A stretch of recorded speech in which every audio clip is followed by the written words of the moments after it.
fait éclater les équilibres parlementaires. Est-ce qu'on s'oriente vers une assemblée ingouvernable? C'est encore trop tôt pour le dire. En tout cas, la situation est inquiétante parce qu'elle est inédite et effectivement, on ne voit pas quelle majorité peut se dégager et comment on peut sortir de cette situation-là. Donc on va rentrer dans une période de flou, d'incertitude et de tension. Combien de temps cela peut durer, c'est évidemment un gros point. C'est une question que nous avons tous à l'esprit. Pour l'instant, personne n'a la réponse. Emmanuel Macron organise une série de consultations avec les représentants des principaux partis politiques. Qu'est-ce qu'on peut attendre? Qu'est-ce que vous attendez de ces consultations? Alors, je crois que c'est avec les principaux groupes représentés à l'Assemblée nationale. Toutes les formations politiques ne seront peut-être pas forcément entendues. Je pense que le président de la République veut voir dans quel état d'esprit chacun des futurs groupes se positionne par rapport à cette question de la majorité relative et des positions des uns et des autres.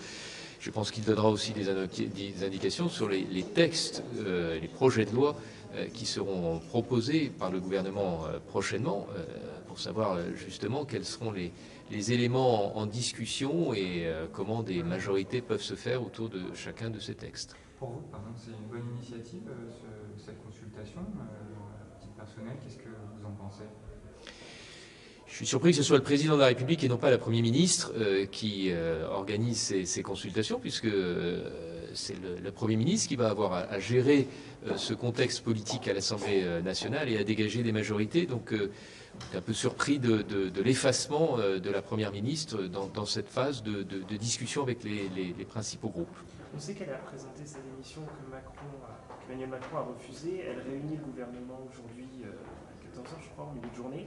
Est-ce qu'il y a une forme de fébrilité de la part de l'exécutif? On a l'impression que tout s'enchaîne brutalement depuis dimanche. Le contexte est totalement inédit, donc on est sur des schémas qui sont à inventer. Je comprends que l'exécutif soit dans une phase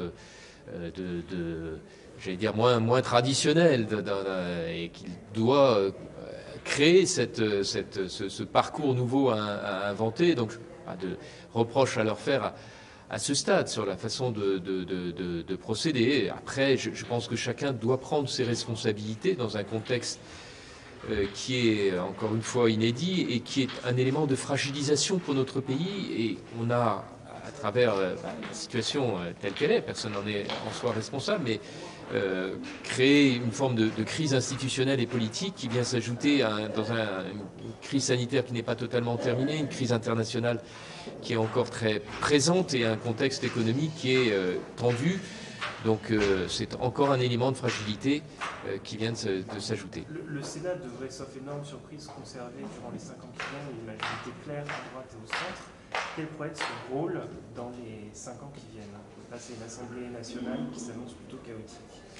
Je pense que le rôle du Sénat, d'abord, c'est de continuer le travail de fond que nous faisons ici, à travers le travail de préparation, mais aussi d'élaboration de la loi, de le faire dans un climat de sérénité, d'écoute et de débat, mais surtout qui permet de déboucher sur des projets de loi.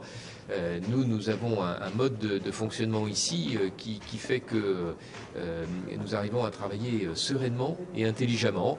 Et je pense que c'est évidemment dans cet état d'esprit-là qu'il nous faut continuer de travailler, peut-être plus aujourd'hui encore qu'hier.